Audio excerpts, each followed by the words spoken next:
16 मई 2008 तलवार फैमिली की family housemate Bharti मंडल जो कि 35 साल की है, वो डोरबेल बजाती है सुबह 6 बजे।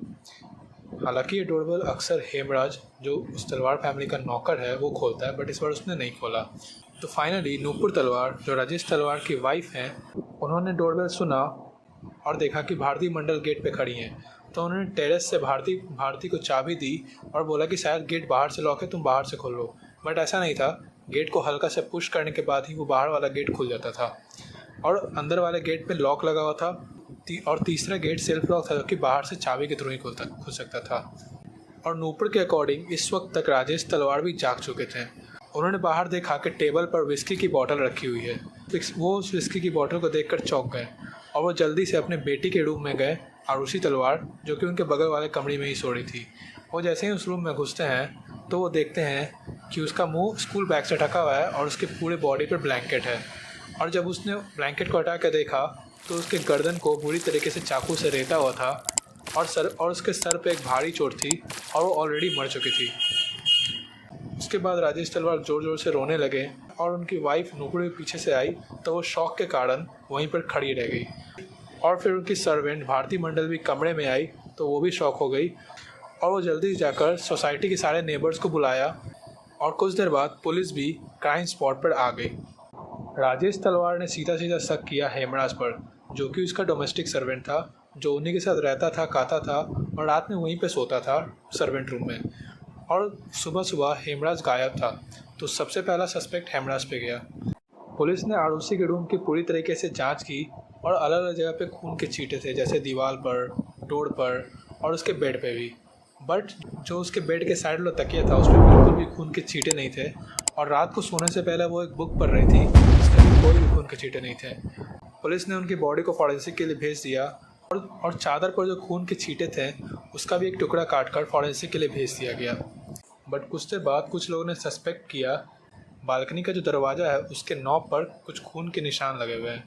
तो पुलिस को ये दिखाया गया तो पुलिस ने ये अनुमान लगाया कि ये किलर के ही हाथों से खून के निशान लगे हुए हैं जब वो मर्डर करके भाग रहा होगा। तो बट चूँकि उसमें ताला लगा था तो उस वक्त पुलिस ने उसके खोल कर नहीं देखा, चूँकि उसकी चाबी नहीं मिल रही थी। बट अगले दिन दोबारा से पुलिस को बुलाया गया उसकी जाँच करने के लिए और इस बार सीनियर पुलिस ऑफिसर आए और उन्होंने इस ताले को तुड़वाया। और जब ताले को तुड़वाने के बाद बालकनी की जांच होती है तो वहाँ पे हेमराज की बॉडी मिलती है, डेड बॉडी। और जिसका कत्ल जिस दिन आरुषि का कत्ल हुआ था उसी दिन हुआ था और वो हल्का डीके भी हुआ था और उसका चेहरा पहचान भी नहीं जा रहा था।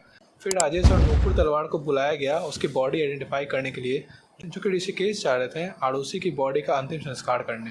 तो अब जो हेमराज पे जो सस्पेक्ट था वो पूरी तरीके से ख़त्म हो गया, क्योंकि हेमराज भी खुद भी मर चुका था। इसके लिए पुलिस की लापरवाही थी और इसके लिए मीडिया और आस पड़ोस वालों ने पुलिस को काफ़ी ड्रैग किया कि अगर पुलिस उसी दिन क्राइम सीन का बढ़िया से जांच करती तो आज बहुत सारे सबूत मिल सकते थे और हेमराज की बॉडी पहले ही डिस्कवर हो जानी चाहिए थी। तब पुलिस ने अपने बचाव में कहो या केस को सॉल्व करने के नज़रिए से कहा कि ये मर्डर आरुषि के पेरेंट्स मतलब राजेश तलवार और नूपुर तलवार ने किया है। उन्होंने कुछ सबूतों के अकॉर्डिंग ये अजम्पशन लगाया कि राजेश तलवार ने आरुषि और हेमराज को एक ऑब्जेक्शनेबल पोजीशन में देखा होगा, जिसकी वजह से उन्हें गुस्सा आ गया होगा और अपने ऑनर के चलते उन्होंने दोनों का कत्ल कर दिया। बट इस बात को प्रूव करने के लिए कोई भी एविडेंस नहीं था। और इनफैक्ट राजेश और नूपुर तलवार का कहना था कि वो काफ़ी वेल एजुकेटेड पेरेंट्स हैं, वो ऐसी ऑनर किलिंग जैसी ख़राब चीज़ नहीं कर सकते हैं। बट उसके बाद दूसरा सबूत मिलता है कि आरुषि और हेमराज दोनों के सर पे गहरी चोट थी और उस चोट का साइज़ काफ़ी बड़ा था। राजेश तलवार के पास एक गोल्फ किट है, उससे मिल रहा था।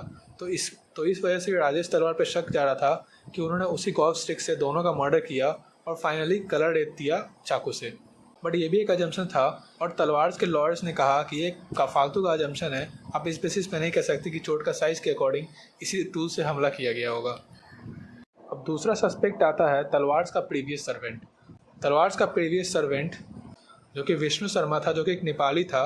वो काफ़ी दिनों के लिए वैकेशन पे जाता था और जब वो वैकेशन पे जाता था अपने लिए एक रिप्लेसमेंट ढूंढ के जाता था। मतलब जब तक वो नहीं है तब तक दूसरा बंदा काम करेगा और जब वो आ जाएगा तो वो दूसरे बंदे को निकाल देंगे। और इस बार उसने हेमराज को अपनी जगह पर रख के गया था।